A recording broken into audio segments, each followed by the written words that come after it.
Hello and welcome. I am Stacey Thomas, author, ALS advocate, film producer, and talk show host. I'm here to motivate, educate, and entertain. Join me on YouTube every Wednesday at 7 p.m. Stacey Thomas Talk Show, where we have powerful discussions centered around health, relationship, careers, and everyday conversation. Follow me on Facebook, I am Stacey Thomas, on Instagram, Stacey Thomas Talk Show. And don't forget, I can promote you too. Email me at imstaceythomas@gmail.com. Now, it's time for the show. Hello, everybody. I am Stacey Thomas, and this is the Stacey Thomas Show. And thank you for tuning in. And for you, those of you that don't know me, I always like to remind people, I am so blessed.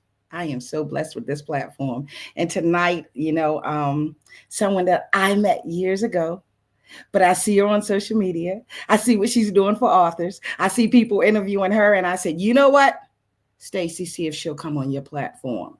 And look at God. Why don't you? I'm going to bring on now my guest, Ellen Sudderth from ESP Presents. Hello. Hi, Stacey. Thank you for having me. Thank you for blessing my platform and be willing to talk to me, beautiful. How are you? I am great and back at you. Beautiful back at you. Thank you. You know, it's something how I always say you have to watch how you treat people in the world. Because if people don't remember anything else, they'll remember something bad, right? Right. And I saw you online and I'm like, I've met her, but I knew it wasn't anything bad.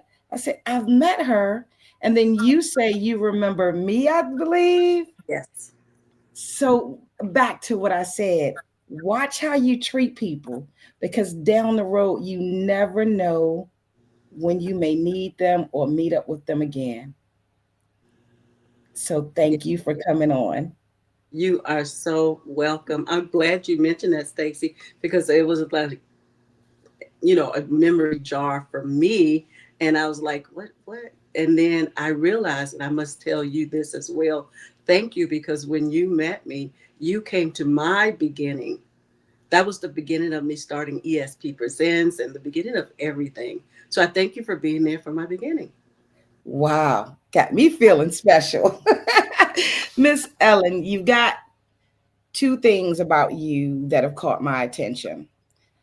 The first one, because we have so much to, I have questions about you being an advocate. As I follow you, and then when I went to look more into what you do, I saw something about the kidney community. Could you tell me something about that? Sure, Wallace Green, and we are of health and awareness, and it has gotten bigger and it has grown. So Wallace, the beautiful part about health and awareness was Wallace. He started off the blueprint with someone else. So when 6 months into the event, that person transitioned. And so he heard about me from somebody else that I am one that really loves to help. And so he asked me to help. We had a meeting, and in our meeting, it was supposed to be just for that event, and it was a huge event.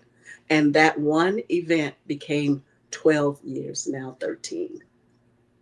So when you were asked, you thinking, oh, just one event, you didn't know the relationship would go on this long. You know what? Because I like to help so much, and he and I was most alike, as far as if someone have us to help them, you better be ready because I'm going to help you all the way. I'm not just going to help you and drop you. I was doing so much, and we were doing so much for the community, and a lot of times we just didn't know how much we did for the community. That people thought that we had a full staff, but it was just him and I and one Wow. other person. So doing that, and I seen that more help was needed. The one day didn't even bother that it had turned into more. Wow. And I'm always curious about like, I know disease and illness does not discriminate. I do know that. But when I see African Americans advocating for a specific disease, I can't help but ask in your area or the area you're in, Is that something that African Americans are dealing with that don't know help is out there? Yes, and that's why our community, and it's a help, but then it's a really big, um I want to say it as best as possible. It kind of is a little bit of a hurt, meaning that our community is a community that, uh, some of them are on living assistance and that type of walk of life. And so when we do things, there's a lot of times we're pouring more into what the community may not have, and we want to continue to have that. So our community it's that type of community. Wow. Wow. Well, I'm going to say thank you. Thank you to Wallace. Thank you to you again. Because I always try to tell people you don't have to fight for what I'm fighting for, but fight for something, fight for someone. You know, you never know when you might need someone to help you. That is so true. So with that said, I'm really interested in what makes a person read so many books. I mean, I love reading, but when I look at a presenter or promoter, I'm like, oh my goodness. Tell me, how long have you been reading? Like, when did you start becoming an avid reader? Great question. I had started, it was at my son elementary school. It was an empowerment of, it was parent empowerment. And what we were doing is like there were women, myself, my son, I had him at 35, and it was women who had like my age, maybe a little bit older, had younger kids. So we did a parent involvement specialist, is what it was at Lee Hall. Now the name has changed. And so that 1 week program that we had together, we were helping the community, helping families, and we developed a relationship inward, outward. And so we found out what each other like, and we found out that we like books. And that's when the book side kind of kicked off. We were reading different kind of books, and then one of the readers, she said, "Hey, try Kimberly Lawson Roby." And so Kimberly Lawson Roby was the one that kicked her book off. Our group read at least maybe 3 to 5, possibly 8 of her books, the Curtis series. And we were just going back and forth, going to the bookstore. Well, at that time, we wasn't going to the bookstore, we were going to the library. And we was like, hurry up, go down there, get the book. I just turned it, and we were doing all that. And so we wanted to celebrate. So now we're the book club now. At that time, we were reading is what we do, book club. And Okay. so I wanted to thank authors and give back. And so with Kimberly Lawson Roby, she gave me the passion of reading. That's where it came from. And I found out I always wanted to read, wanted my son to read, but I wasn't reading. So I said, well, you need to be fair. You need to be reading. So after reading Kimberly Lawson Roby's book, and then I became an advocate. And so my son reads, and I didn't even know he was reading, but he does read. And so that's where my passion came from. And I wanted to give back because of Kimberly Lawson Roby. Wow. Yeah. I've heard so much about her. I remember when I first started writing, someone said to me, you should really check Kimberly out. Um, when you started reading, okay, so when I started reading, Stacey, don't make this about you. I won't. Love it. Love it. Third person. When I started reading, I never imagined that I would write a book. I never imagined that Beverly Jenkins, I would one day have a connection to her and she would say hello to me on Facebook. When you started reading, did you eventually meet up with her? Yes, ma'am. And I post her always on, I've met her in person and I host her online. In fact, we're going to have an event with her, one of her vintage book, and that's going to be February 4th. So the deepest secret, I may have said it wrong, but let me get to what you were saying. So Kimberly, her book, which she was around on the 4th or 5th book of the Curtis series. And so I read the book and I was like, I emailed her. I just Okay. thought that she might email me back. I just Yeah. didn't know that she wouldn't. Because it's Yeah. like no means not right now. They're not ready for you. And just wait. It never means no to me. And so Right. when I wrote her back, I emailed her back and she emailed me back. And I said, when is Curtis going to stop being a wayward pastor? Can we make him good? Why is he? And it wasn't smut, but it was the way that she just told that story. And that's where I understood that because I thought that all churches, we made ourselves as Christians that we don't fail, that nothing ever happened to us. And when I read in her book, I was like, are people mad at you? Well, how could you do this? Because the pastor was just, dating, another lady while married. I'm like, what Right. in the world? And I didn't think that happened. Okay, I didn't think that it happens in the church, but it does. And it starts seeing more, seemed like shortly after hers. So then she put Sin No More. That's what Curtis was doing a little bit better. And I said, thank you. And I thought that I would meet her one day, and I did. I met her several times, and I do host her online. So yes, that turned into a yes in seeing her online and in But person. you never thought like in a million years you'd be doing what you're doing and meeting these big authors. No, no. In fact, if you look at my page, ESP Presents, the business page, is her and I on that. I saved it as my cover. Wow. Wow. Yes. So in your reading and you're in the book club you guys created, right? Hmm. Do you have, or will you not tell me, a favorite author? They all are my favorite. Kimberly is. I'm just gonna put it out there. Kimberly is one of mine, but I like them all. But Kimberly I is the know. one that has stayed with me. Yeah, Kimberly and there's more. Okay. There are more. So you're wanting to hear that? Well, I wanted, okay. So before you came this big time presenter, right? And you're just reading books. That's what I wanted. Like, who did you find yourself drawn to the Okay, most? awesome. So here's the thing. Another, you know that I'm very adventurous. Okay, before Kimberly, I read a book, and you may know him, Rick Johnson. Not And sure. Rick Johnson have a Love and Justice, and that is a 3-pack or 4-pack book. And Okay. so I read his book before I met him, and I didn't know that he was going to be at Barnes and Nobles here in Newport News, Virginia. So I'm reading his book. He is the first author that I've met in person and Okay. started reading his. So I'm in Barnes and Nobles. I see the book. You know how authors sometimes, some of them put their pictures on the back of the book. So I'm walking in. He looked just like his book. He's a really nice looking guy. And I go and I said, Jason. He said, Jason, because that's his character. And then he was drinking coffee. I said, Jason drinks coffee. And I'm like, I just have to get over myself. And so with him, he was the first one that, as a book club, hosted him as a book club. And so I told him I'm waiting on, he left us on the beach 10 plus years and he's going to write the next book. But that's when I started getting more and more reading it, and as well as Kimberly. So that book helped me to find out what genre you're in.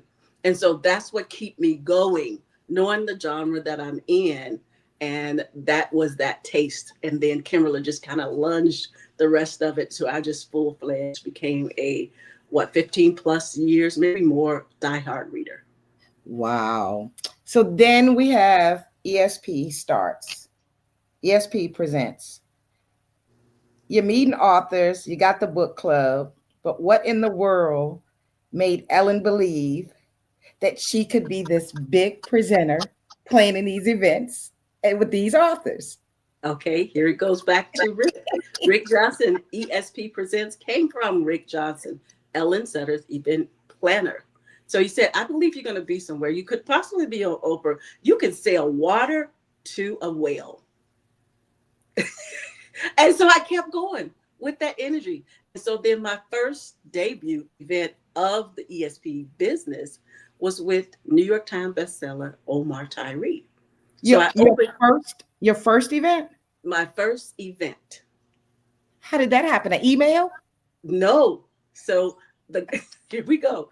This happened because remember things wasn't like it was now. So we used to have a Black Expo at the Coliseum, Hampton Coliseum. In my book club, folks, the readers was like, if you could get Omar Tyree to be at one of your book clubs, that would be great. I am just Ellen, and I just saw him there, and they said, there he is. And I was like, hmm. And I walk over to him, hands on his shoulder, as if I know him. Hey, Omar, how you doing? I said, I have an event. And he said, wait a minute, because he was also doing book sales. And Okay. then after talking with him, being there and being to the side, he said, you know what? He was had a book, Equations, and that talks about the five components, whether you are green and different colors. It all meant something. So guys kind of look at that equation. I love that book by him. And so after doing that, he gave me his card. He said, let's do business. He wrote it in my book. I didn't, anytime I get an author's book and he writes something in it, I don't read it right then and there. I wait to go home, sit Okay. down, and just kind of digest what is read because those are very important to me. But he said, let's do business. And we did. And you did business. And we did business. And I've And you been plan doing business with him for almost 17 years. and you planned an event. And Yeah. he okay. And he came. Okay. Now, that time it was like, do you remember when I think it's WorldCom, it failed? It was Okay. almost like it was a recession. So the tickets were $45. I got to say this. So I didn't know if that event would happen because everything kept falling. That event right there was 60 people there, even though things were happening bad. Really? Mhm. Wow. Wow. I Lit- you talk about events. I remember the event that I came to that you gave. I remember it being really nice. I remember feeling very excited because I was around other authors and actually coming to an author event, you know. I think the writing world is exciting. Yes. You think that you're the only person sitting around with such a wild imagination, and then and once again, nothing against anybody else, but not until I started getting older, not until I left high school and went to a HBCU, that I started finding out we have some very gifted African Americans authors and poets out here. Yes. Wow. So, what's your favorite genre? Mine is romance, detective, suspense, and I like some bios, but Okay. mostly I'm in the romance. And it's like the romance is, got to have storyline. Like I say, Kimber Lawson, Roby's book. And that's what I like. I like what does this book do for me? What is the ending? How does it apply to me? And that's the way I read those books.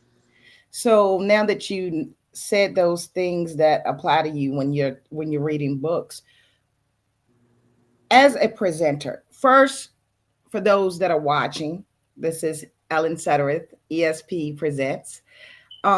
Because you are a presenter, what exactly are you looking for when someone sends you their book that's going to say, yes, Ellen says she's going to stand by this book? Ooh, great, great question. The first thing I do when I get that person's book is I actually have a talk with them. I look at their synopsis, Okay. and the synopsis tell me the audience. It first tell me if I want to read it, and then it tells me the audience. If it's not a fit, I'll let them know that if it's a fit, I'll contact you. That's how you know if it's a fit. But that synopsis is very important to me. And reading that, it lets me know what the audience is. And so when I look and I read that synopsis and I go into that story, then I know and I have an idea. And that's when I start sending it out the old fashioned way, sending it out flyers and different things to those of like minded within that genre. And so one of the things is while talking to the author and their book, they have to understand that this is their baby. And if I say this is good, then believe in who you are for me presenting what you have. You know what I'm saying? Because if you see me and maybe you haven't, when I read a book, I go in and deep dive into the character, deep dive into the conversation, what is going on in this story. And then some books, and probably a lot of books have where at the back of the book there's discussions. Well, I'm not saying that I ignore them, but I like from my experience. I love to talk about the book from my experience of what the writer wrote. And so what happens generally when we deep dive like that, they don't even know it's their own book. They like, who is that? I'm like, that's your book. Oh, I didn't quite see it that way. I said, isn't that what you want the readers to do? Wasn't that your thought process to get emotions and to get how this person feels and bring out what you put on paper? They said, yeah. What do you do when someone gives you a book and it's a, mm-mm, I can't do this. I won't speak for this. What do you do? How do you handle that? Be- That because because I'm sorry, because an author decides I'm gonna send my book to Ellen, and then Ellen doesn't like the book. mm-hmm. What do So you do? at that moment we would have a discussion. I may not be I may not be the one who to present this book because I'm not in this genre. It would be fair to you to find your audience, and I could look for someone that is in that particular genre, that type of book, and send them to them, because I think it's only fair and best to see what genre you is. Doesn't mean it's not a good book. It's just not a fit for me. So you're not only a good reader or a good presenter, you're a good wordsmith also. Thank you. Thank you. Have you written or ever thought about writing your own book? Yes, I have a book that I'm writing that I've set on the shelf for a while. But my book is about me growing up in my family. My mom is deaf and no hearing, no speaking. And I want to kind of share what that was like for me to be in a family with a mom that's deaf. My dad is hearing. So the book is going to be sort of like a story or novel, if you will, and some people might say a memoir. And there are going to be character based. So with this, I have people that are a part of the story, that is a part of the family, like my mom, my dad, and certain family members. They have names. So I'm at this part where I'm doing character definition. So I've already had this outline. I already know what I would do. I already, for example, can spill this part of it. Is my first chapter is the voice. And the reason why it's the voice is because my dad was the voice in the house, because my mom, she cannot hear or speak. So I'm learning to be better. I have someone that watches and says, when you say it's interesting, you're about to go deep. I'm trying not to say this is interesting because I'm going to limit it to one question and then I'll wait. You got my attention. Your mother has always been deaf? Yes. Now, I don't know whether she was born deaf, because I'm hearing different stories that my mother, my grandmother, her mother, when she was 16, she had rubella, a measles, or something like that. And being that my grandmother was born in 1910 or 1917, back then, right now she'll be 100 and something years old. So they didn't take care of Black women, you know. And they weren't, my mom, she told me they lived on a farm. So they were, um, what I was told, like the silent crew, those that are in the 80 plus, they lived on the farm. They were sharecroppers, but they weren't particularly slaves, but they did pick cotton and they did pick up potatoes and stuff like that. And I'm thinking to myself, Mama, I think you was a slave. But I So, didn't say it like that. I didn't okay. sound it like that. And so there's some things that you will know that as a child, even though my dad spoke, and my mom didn't. She was, she was deaf. So I catered more to my dad who was hearing, which I'm going to correlate this to if someone is speak English and one parent speaks Spanish, you may sometimes go to the English speaking side, but you can hear what they're saying in Spanish, but you're just not saying it back. So whereas my mom, when she did sign language, I knew what she was talking about, but I didn't know how to say it back because I wasn't interested. Does that make sense? Yes, ma'am. And congratulations. And I can't wait until you finish the book. Thank you so much. And before we take a short break, Cyrus Webb has popped up. Well, let me say this in case you didn't see this. Okay, so we had author Sharon Blunt pop on to say hello. Um, Kate Thurman from the Kate Thurman and Graceful Gatherings show. She said hello. And then we have the man himself pop on. Cyrus says, love this. Ellen Ann Smith Sudderth is a great advocate for authors. Yes, indeed. I agree. So we're going to take a short break and we'll come back. Speaking of books, we have another author that we should. Can't wait to see if you're going to review her book, but I'm going to bring up another author. Okay. Okay, thank you. Thank Baptized by the trials and tribulations of life, Dr. Teresa A. Smith, Dr. Taz, is a crusader for messy people. That is, people who recognize their mess and are working diligently to not be stifled by their circumstances. Despite being sexually abused and bullied by both adults and peers, Dr. Taz did not adopt a victim mentality. Get the book, Stronger: How Overcoming Life's Adversities Can Push You Into Your Purpose, by Dr. Teresa A. Smith. Available on Amazon in paperback and Kindle. you. I'll be interested to see if that's one that ain't that Ellen reviews. I would love to. In fact, I got her book. I saw you talking to her the other day. I looked at the replay. I didn't catch it live, and I think Okay. that would be a great story to dive. Thank you. Please tag me in it. Should you review it? I've got to get it. I'm looking forward to reading about, reading her story. For you, promoting authors. If someone writes a book, because see, you're this person that knows exactly how the story should be written. If you're talking to someone that says to you, Miss Ellen, I want to write a book. Can you name three things that as an author I should pay attention to when I start my book? That is a great thing. People think that that's a great question. People think that I am an author, and because I started out working with New York Times bestseller, I got to be in the trenches. Okay. So, with that being asked, had I not been in the trenches, I may not be able to answer that, but I'll answer that with this. And number one thing, they have to know if they want to put their book out there. What I'm finding is that people want to just show their book, they're not trying to do the book. So, is the book in your head? Is it already written? Do you mind sharing your book? Do you want your book just on this? I know it's more than one. Do you want your book just on the shelf? So those are the things they have to think about first.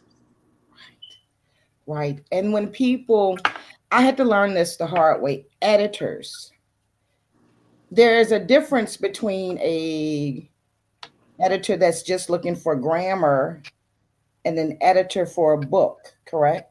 Hmm. How often do you find that people miss that?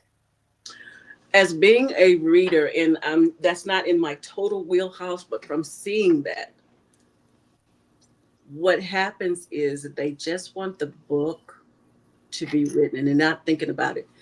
What make me see that more is that they didn't do the editing part of it, had someone to edit it, is because I see stuff transposed. And because I am a reader, my mind will tell me what goes there, but I see what's not there.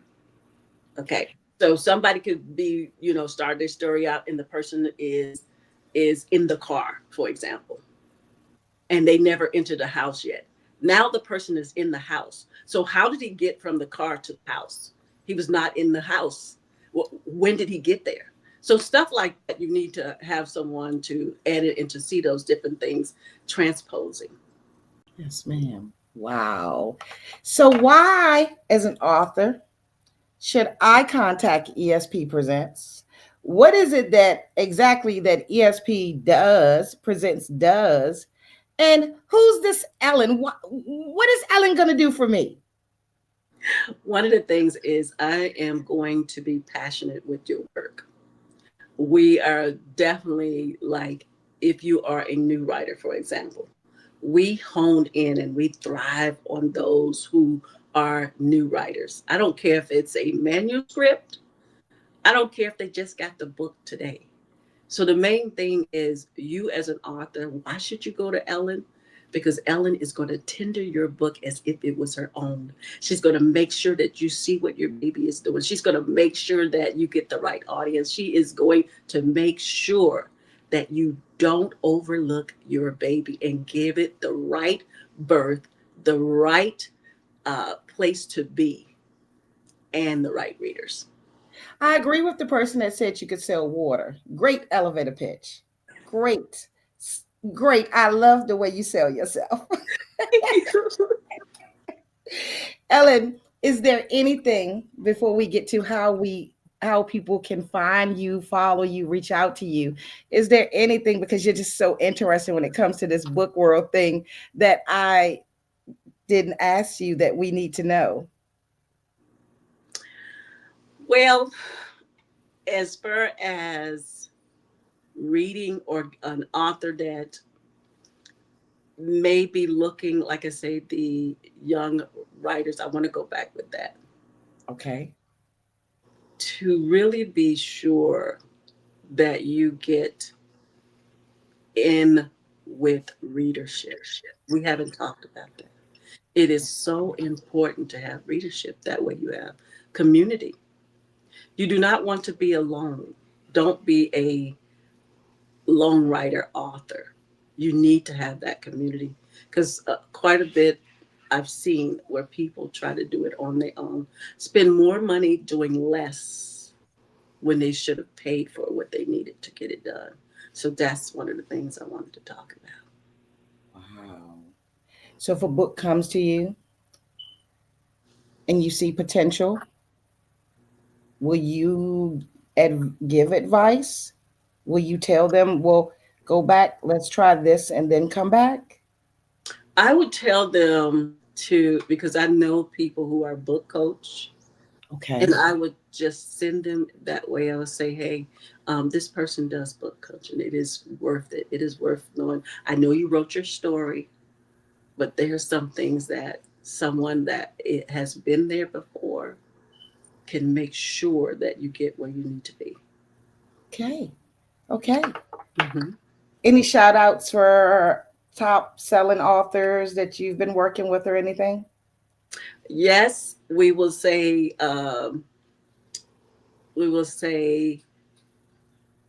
Kimberly Lawson Roby. Thank Okay. you. Always thank you. Thank you. And I wouldn't want to pigeonhole him, and that is New York Times bestseller Omar Tyree. Okay. I wasn't his fly girl. Everybody knows him on his fly girl. I was more on his business book, Okay. Okay. pecking order, equation, like that. And also, I've been seeing Victoria Christopher Murray. I've hosted her before, and I've been seeing her doing new stuff. I love what they're doing. Rashonda Tate Billingsley, I hosted her as well, and Trisha Thomas, the Napoli Ever After story. And you may not know this, but she came to Newport News, Virginia. I am so honored for this. If she ever hear this, she allowed me to host her 10th year anniversary of Napoli Ever After. Well, Miss Ellen, you're gonna have need to start tagging me or something so I can come across the water. That was so many years ago, but it was Wow. so awesome. Wow.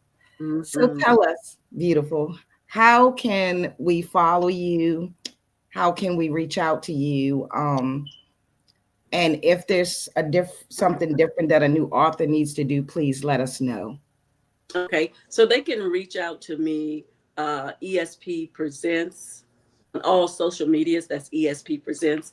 And they can also see me on Facebook, Instagram, TikTok, and that's pretty much where I am. And if they want to, what is popular right now, I have is my 3 day show. That is very popular. That is the most popular because we get 3 days. We take time, deep dive each day into their story. We may do a chapter one, a chapter two, and we're deep diving. So if they want to do that event, that would be great to do our 3 day because that's what's popular.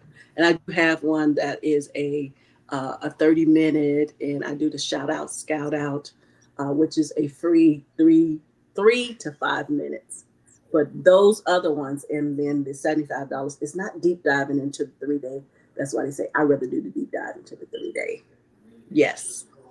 It's been great, beautiful. It's been great. Thank you for coming on. I'm wishing you the best. I also, like I said, let me know when the next event happens. I'll come across the water. I want to see you. I want to see Thank you you. again. Thank And you I'm so always much. wishing. I'm sorry. Can I tell you what I have coming up? Excuse me. Oh, I'm sorry. Yes, ma'am. Okay, so I have coming up in the month of January, this month right here, I do have Kimberly. Her name is Kimberly Beasley, and Uh-huh. we're doing her book, and it's a children's book, talk about colorism. So that's going to be on the 14th, and then we have Queenie Clem tomorrow. I'm just going to give you the recent one, and we also have I'm going to interview her as well, and then we're going to also have Andrew Johnson, and he is the 313 Men, Money, and Marriage. So you'll see that on Instagram. And thank you so much. No problem. And take care. Thank you. And I'm wishing you even more huge success, you and your big authors. And thank you for the time that you give to the authors that have not hit the bestsellers list yet. Take care, beautiful. All right. Told you it was going to be a great interview. You're watching Stacey Thomas. And my guest tonight was the beautiful Ellen Sudderth, who just happens to be the CEO of ESP Presents. This was a show for authors. This was a show for publishers. This was a show for people who have the desire to write a book and may not know exactly who's out there that once they do their book that can assist them in promoting.